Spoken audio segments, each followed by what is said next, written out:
مرزا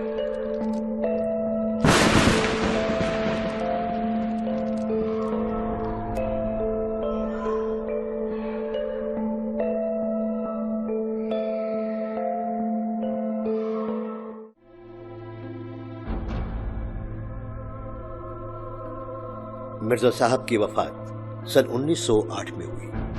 اس وقت تک ان کی جماعت میں کوئی باہمی اختلاف نہیں تھا۔ ان کے بعد حکیم نور الدین ان کے جانشین مقرر ہوئے۔ ان کی زندگی میں بھی کوئی اختلاف ابھر کر سامنے نہ آیا۔ ان کی وفات سن 1914 میں ہوئی۔ اس کے ساتھ ہی یہ جماعت دو شاخوں میں بٹ گئی۔ قادیان کی شاخ کے سربراہ مرزا بشیر الدین محمود قرار پائے، جو مرزا غلام احمد کے بیٹے تھے، جبکہ خواجہ کمال الدین اور محمد علی صاحب نے لاہوری شاخ قائم کی۔ اب یہ لاہوری جماعت کا اختلاف کہاں ہوا؟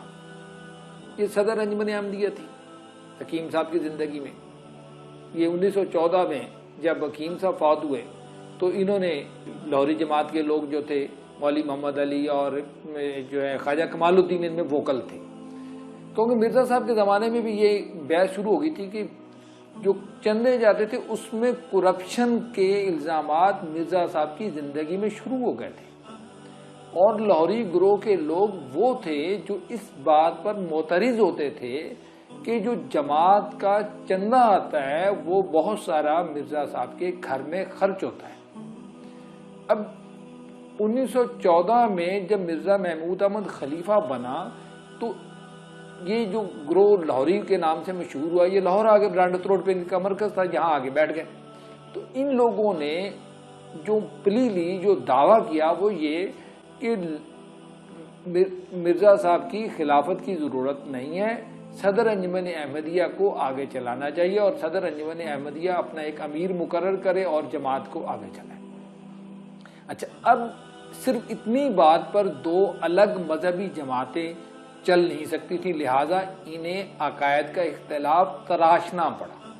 1914 تک ریویو آف ریلیجنز کا ایڈیٹر مولوی محمد علی تھا، اس میں جو مضمون چھپتے تھے وہ مولوی محمد علی کو ہضم ہوتے رہے، اور ان میں وہی باتیں ہیں جو 1914 کے بعد قادیان کی جماعت میں۔ تو میری رائے یہ ہے کہ اگر تو یہ بادشاہت مل جاتی محمد علی لاہوری صاحب کو تو پھر تو وہ یقیناً انہیں نبی مان لیتے ہیں۔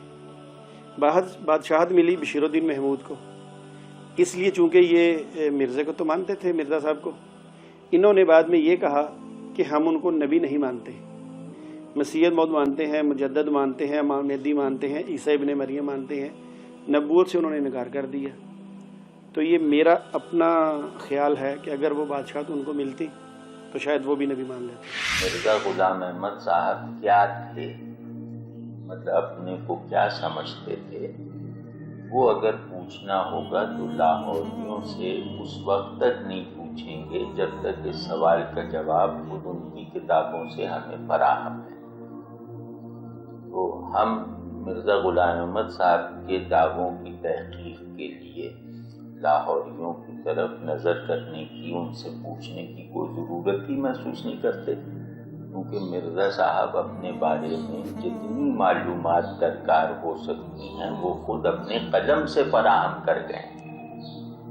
تو اس وجہ سے ان کے یہاں سخن سازی ہے، باتیں بنانا ہے۔ مثال طور پہ ان کی یہی کہ نبی انہوں نے ایک لغوی معنی میں لکھ دیا، ایک ایسی بغیر اصطلاح بنائے اپنے آپ کو نبی کہا۔ یہ سوچنے کی بات ہے کہ خدا کوئی بغیر اصطلاح بنائے کہے کہ میں خدا ہوں، اور یہ کہے کہ یہاں مراد جو ہے وہ اللہ نہیں ہے، کون سنے گا؟ مطلب یہ کس راستے پر لے جانا چاہ رہے ہیں؟ نبی ایک لوڈڈ لفظ ہے، اس کے لغوی اور اس کے حقیقی معنی میں کوئی فرق نہیں ہے۔ نبی اسے کہتے ہیں جس پر اللہ کی طرف سے وحی نازل ہو اور جسے ماننا ضروری ہو، جو اپنی ذات سے مدار حق و باطل ہو، جس کا حکم اس کے ہر مخاطب پر بلا چون و چرا نافذ ہو، اس کو نبی کہتے ہیں، چاہے وہ تشریعی ہو یا غیر تشریعی ہو۔ ایک مطلق اتھارٹی، مدار حق و باطل ہونا، اور اللہ کی طرف سے وحی کا مخاطب ہونا الہی سند کے ساتھ۔ تو یہ نبی ہے، اور نبی کا اس کے علاوہ نہ کوئی عرفی مطلب ہے، نہ لغوی مطلب ہے، نہ اس لفظ کو سن کر کسی بھی شخص کے ذہن میں ان مطالب کے علاوہ کوئی مطلب آتا ہے، نہ کسی لغت میں ان مفاہیم کے علاوہ کوئی مفہوم لکھا گیا ہے۔ تو یہ مغالطہ پیدا کرنا ہے، یہ پہلے سے پیدا کرنا ہے، اور ان لوگوں کو بھی سوچنا چاہیے کہ جن صاحب کو ان کے تاریخی ورثہ نبی مان رہے ہیں، تو وہ انہوں نے دعویٰ نبوت ہی کیا تھا، اور اگر آپ سمجھتے ہیں کہ وہ نبی نہیں تھے کسی بھی شرعی مفہوم میں، کسی بھی مطلب میں وہ نبی نہیں تھے، تو پھر آپ کو سوچ لینا چاہیے کہ ایک مدعی نبوت کی نبوت کا انکار کر دینا یہ تو ٹھیک ہے، لیکن اسے مجدد بنا دینا یہ بھی اسے نبی مان لینے جیسی ہی ایک غلطی ہے۔ ایک آدمی سے یہ غلطی ہو جائے کہ وہ اپنے آپ کو مسیح موعود یا حضرت عیسیٰ علیہ السلام کے شوز میں لے جائے، یا حضرت محمد صلی اللہ علیہ وآلہ وسلم کے، نعوذ باللہ، پھر ان کی ان غلطیوں اور ان ہچکولوں کے بعد شریعت کی بنیادیں ایکسپلین کرنے کے لیے ان کا سہارا لینا، یہ تو بہت رسکی بزنس ہوگا۔ ہمیں اس کی کیا ضرورت پڑی ہے؟ کوئی ضرورت ہے تو آپ مجھے بتائیں، ضرورت نہیں ہے، اور سینس نہیں بنتی۔ خود سوچ کر اس سوال کا جواب ڈھونڈ لیں، اگر وہ مجدد بھی تھے تو اب ریلیونٹ نہیں ہے، اور پھر وہ کیسے مجدد ہے جو نبوت کا دعویٰ کر چکا ہوتا ہے؟ اس کا تجدید دین کا ایک پوائنٹ اگر یہ ہے کہ میں تجدید دین یہ کرتا ہوں کہ نبوت کو بیچ میں ڈالتا ہوں، تو پھر وہ خود مجدد نہیں رہتا۔ کیا وہ یہ مجدد ہے کہ میں تجدید دین کرتا ہوں بحیثیت مجدد کے، اور یہ کہتا ہوں کہ نبی آنا چاہیے، تو پھر وہ اپنے اس آرڈر سے کوئی نبی پروڈیوس کرے گا؟ کیا ایسے نبی پروڈیوس ہو سکتا ہے؟ یا وہ کہے کہ میں بحیثیت مجدد یہ اس نتیجے پہ پہنچتا ہوں کہ تجدید دین ضروری ہے، نبی آنا چاہیے، اور میں اپنے آپ کو ایلیویٹ کر رہا ہوں، تو کیا وہ پھر مجدد رہتا ہے جب وہ اپنے آپ کو ایلیویٹ کر لیتا ہے اس بہانے سے؟ مطلب لاجیکلی یہ باتیں لیس دین اپیلنگ ہیں اور فالسی میں فال کرتی ہیں۔ اب مرزا صاحب کی نبوت بڑی لچکدار ہے، اس میں ہر طرح کے دعوے مل جائیں گے۔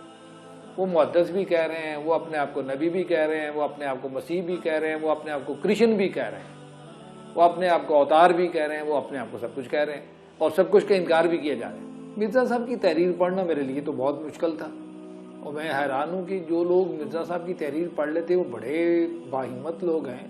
وہ تو ایک جملہ لکھتے ہیں، اس کا ایک حاشیہ لکھتے ہیں، پھر اس کا آگے ایک حاشیہ لکھتے ہیں، پھر اس کا آگے حاشیہ لکھتے ہیں، اور سیکوینس میں تو نہ وہ سوچتے ہیں نہ بیان کر سکتے ہیں، تو اتنی کنفیوژن ہے۔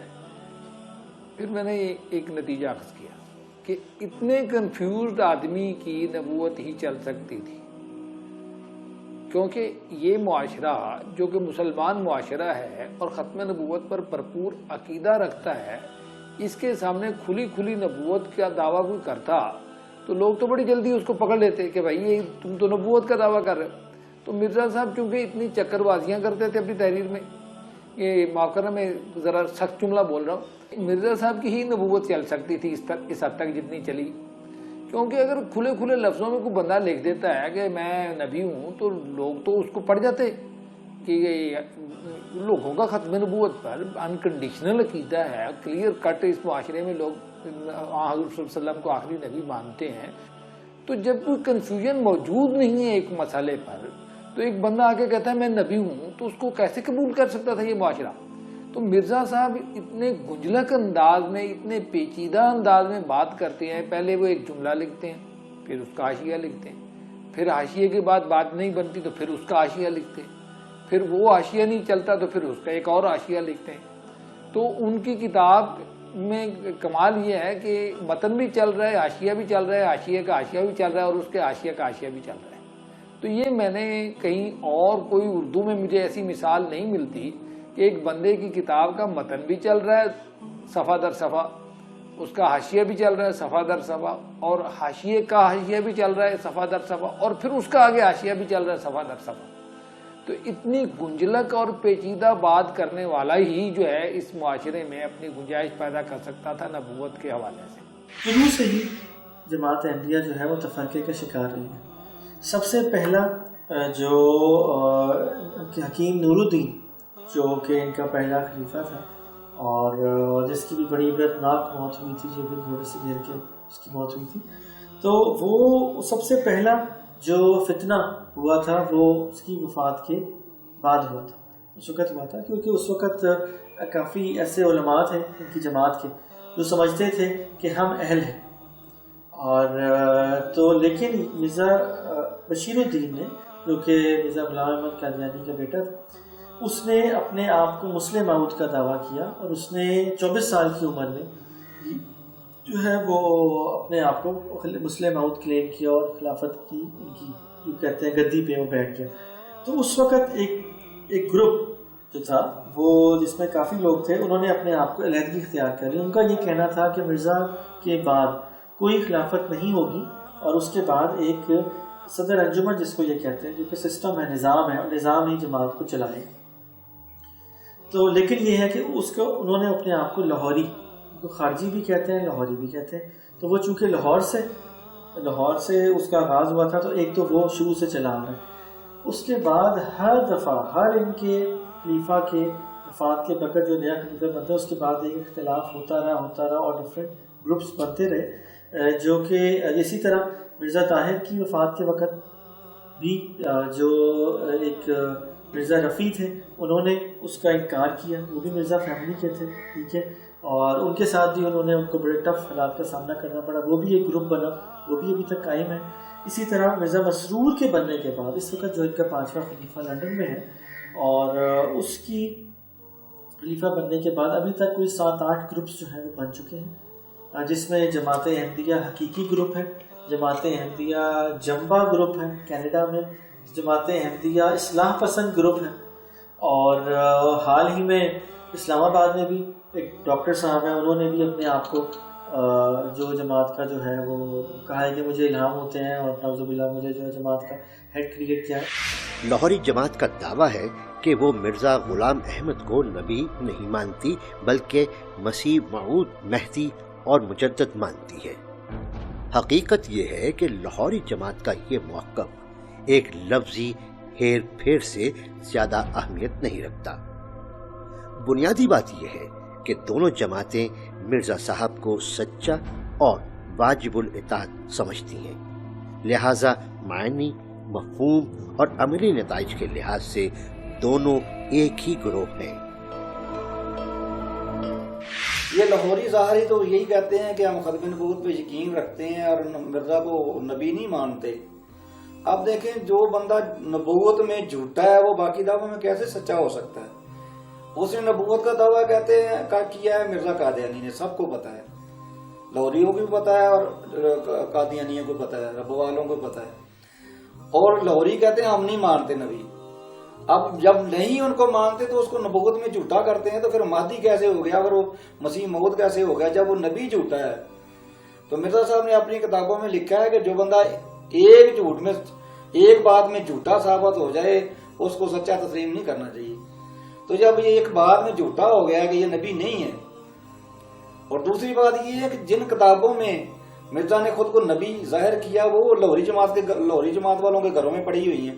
قادیانی اور لاہوری ایک ہی کفر کے دو نام ہیں. اب یہ لاہوری جماعت کہتی ہے ہم محدث مانتے ہیں. صاحب بات یہ ہے کہ کبھی کسی مجدد نے، کبھی کسی ولی نے اس بنیاد پر الگ سے جماعت نہیں بنائی کہ وہ ولی ہے، اس بنیاد پر الگ سے جماعت نہیں بنائی کہ وہ مجدد ہے.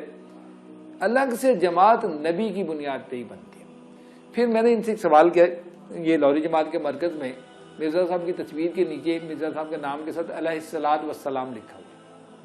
میں نے کہا یہ علیہ الصلوۃ والسلام کیوں لکھا ہوا؟ اور ان کے پاس کوئی معقول جواب نہیں.